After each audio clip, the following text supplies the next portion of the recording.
Hi, everyone. So I'm here with Diana Lynch, real estate broker from KW Prestige, who's going to Hello. start talking about a first-time home buyers presentation. So Diana, do you want to kick it off? Absolutely. Thank you so much for the warm introduction, Luigi. No problem. So we're just Able going to to get them on say screen ready. next. So welcome and thank you so much for joining us today.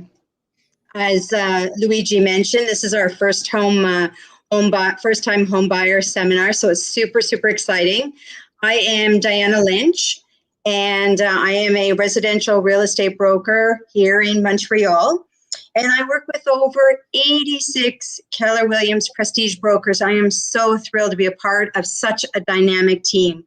I also have the pleasure of working with Katia, who is our transaction coordinator, and Jose, who's our market center administrator. So that's pretty amazing.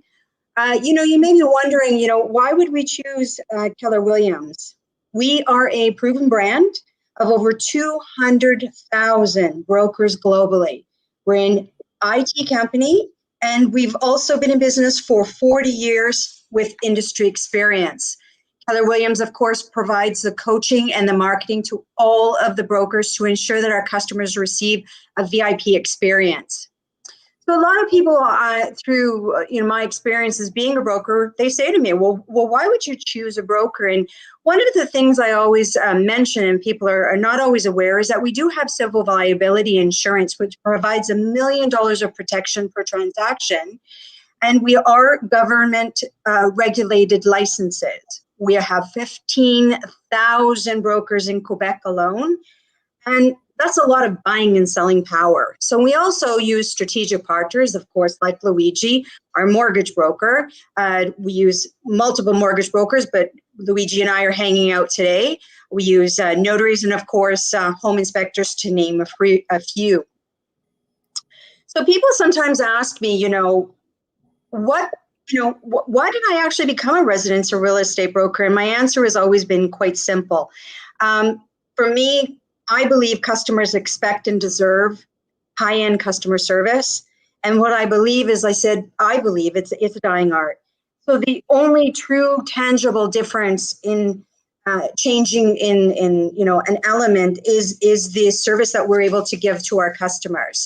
And I think that's what differentiates brokers in the long run. For my buyers, they often choose to work with me because I provide customized property reviews rather than auto emails. I do provide a buyer market analysis for the properties that they're interested in. And of course, I have extensive negotiating and sales experience, so I can advise on price point. I am trilingual. I speak English, French, and Spanish. And I do provide a service guarantee, which is extended to all my customers. Support and service, of course, is extremely important, and it is provided throughout the transaction until the notary, and even sometimes afterwards. So first-time home buyers, let's talk about what you can expect. You can expect to have a mortgage loan instead of paying rent, which is amazing. Maintenance costs and closing costs, of course. And you get to choose the location and the investment that works with your budget. A lot of people are asking, okay, well, what's the difference between new and existing? Well, for new, you, of course, have no renos. You got the guarantee plan with the RBQ to protect your investment. You have tax refunds, promoter promotions. But what's the cons? Well, the cons is it well built? And you get to pay the GST and the QST. So for the closing costs, of course, you've got your notary fees, and you have your welcome tax, you have your moving cost, home inspection, and home insurance. So, I know this is a very, very, very exciting time for you, and why not consider joining the homeowner community? After all, you are either paying a mortgage or you're paying somebody else's, but you're paying. Wouldn't you prefer to pay your own? Over to you, Luigi. Perfect. Thank you very much, Diana. My pleasure. So I'm just going to fix that. So the next topic, of course, is financing. So it's very important to obtain a pre-authorization letter. And what exactly is a pre-authorization letter? A pre-authorization letter is a letter from a financial institution basically confirming that you're pre-approved or pre-authorized for a certain purchase amount. Now, Diana, especially in today's market, it's a hot buyer's market. So essentially, there's going to be multiple offers, and that letter attached to a promise to purchase, of course, will give the buyer a better chance in obtaining, not only obtaining a chance to get the property, but it's going to add credibility to their offer as well. So that's the whole rationale of having a pre-authorization letter. So the next thing is that basically, how do the banks analyze a mortgage file? So there's three criteria that we look at. The first is the down payment. Second are the revenues and debt ratios, and lastly, the credit history. So it's not only one criteria; it's a combination of all three at the same time. So the next thing, the down payment. I'll just basically first off clarify that there's owner occupied and non-owner occupied. So owner occupied are for people that want to purchase the property and intend on living in the property. So basically, non-owner occupied would be the opposite, basically 100% rental. So when you have a single family unit, a condo or a house or a duplex that is owner occupied or that will be owner occupied, you can obtain that property with as little as 5% down. If it's a threeplex or fourplex owner occupied, that would be 10% down. However, if it is for 100% investment purposes, it is automatically 20% down, and I'll explain why in a few minutes. So that's for the down payment portion.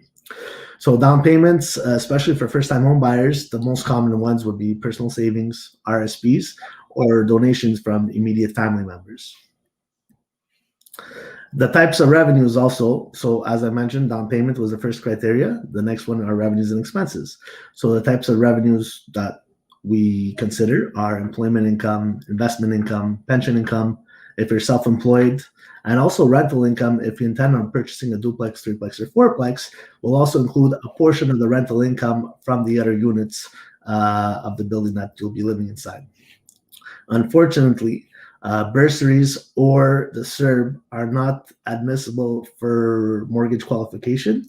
So you do need some sort of employment income or some other income that was mentioned below.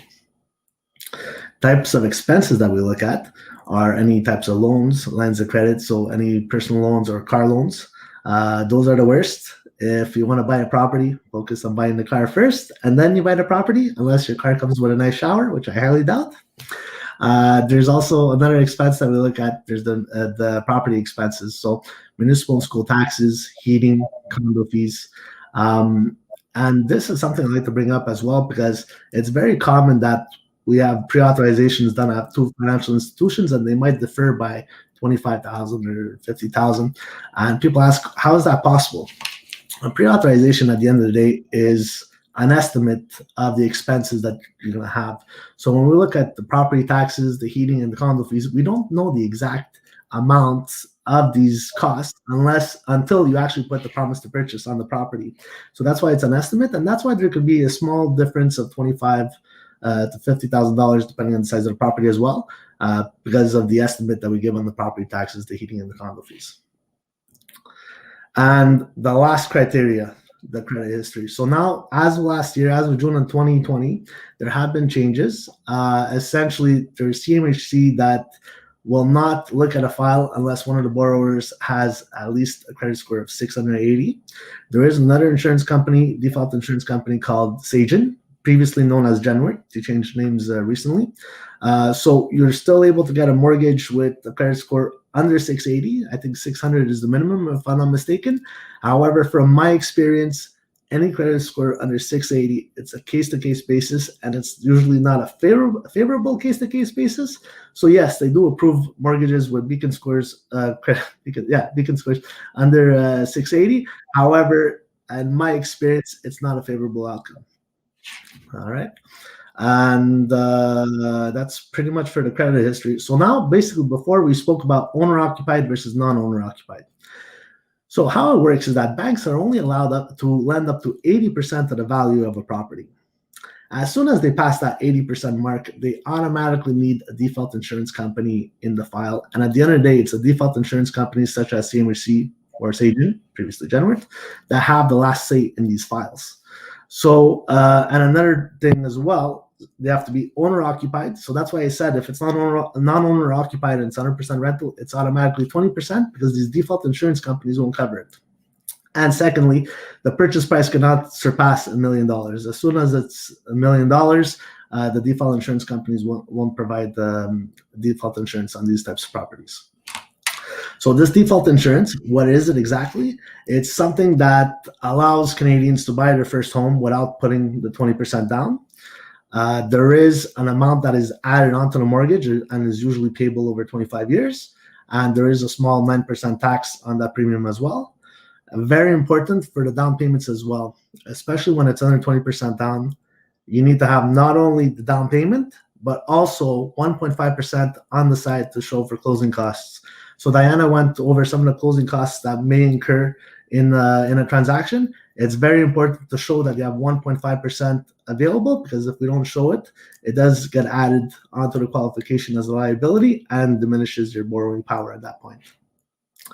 And another thing, if you put 20% down, instead of qualifying on 25 years, you can qualify on 30 years, which helps the qualification process. And secondly, as well, you don't have to pay that CMHC premium or that insurance premium, which is anywhere from, I would say, 2.8 to 4% of the mortgage balance. And that's pretty much it for me. So Diana, what are the types of questions that first-time home buyers usually ask? Well, thank you so much. That was very, very comprehensive. It was an amazing discussion that you had regarding mortgages. So thank you so much. No problem. A lot of the questions that we get, and I would say first and foremost, is this a good time to buy? And I say absolutely, it is the best time to buy, because mortgage rates, and I believe you will agree with me, are at historical lows right now. So there's never been a better time to actually get your mortgage and, of course, obtain your first home. So the other thing we also get asked sometimes, of course, is what are the closing costs? So we talked about that, and I'll just repeat it one more time super quick. Is we've got the notary fees, we've got the welcome tax, we've got the moving costs, home inspection. So those are the sorts of things that you want to obviously look into during the purchasing process. Sometimes they'll ask, a customer will ask, what is the difference between a preliminary contract and a promise to purchase? The preliminary contract, of course, is with a new build, which we talked about during the seminar. Mm-hmm. And of course, promise to purchase is through a broker, mm-hmm. through an existing property. And then the difference, main difference between a divided and an undivided condo. So of course, if you think about it like a tax bill. Yeah. Divided condo, you got lots of tax bills. And undivided, you have one which is shared with all the owners.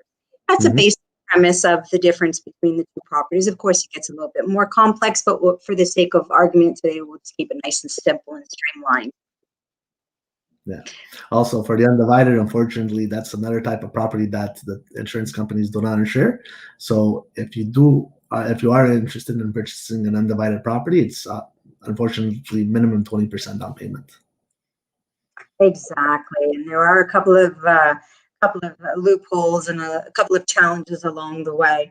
And we do have one other last question that we often get, and people will say to me, is it better to rent or to own? So I always use a very simple mathematical question because I have to add everything all up on my two fingers. So if you're paying $1,000 rent a month, at the end of 1 year, you've paid $12,000. At the end of 25 years, you've paid $300,000. And of course, we all know you can buy a home right now at $300,000, because the $300,000 when you're renting, you're assuming your rent has never gone up. At the end of 25 years, you own nothing. Where if you purchase, you now have yourself an investment. Yeah, that's true. That's true. Perfect. So, Diana, let me just see if anybody has any questions. Feel free to ask them. Also, in the link below in the description, there's my information and there's Diana's information. So if you have any real estate questions at all, please feel free to reach out to Diana. If you have any mortgage questions, please feel free to reach out to myself. And Diana, we'll see. We'll give it another minute. If there are no questions, we'll just leave it at that. That's it. I think we're good, Diana. Either way, if somebody has any questions, they have our contact information below. Diana, thank you very much for allowing me to be a part of this, and look forward to working more with you in the future as well. Absolutely, Luigi. Thank you so much. Have a wonderful evening. Thank you, everyone, for joining us. Good night, Bye, now. guys.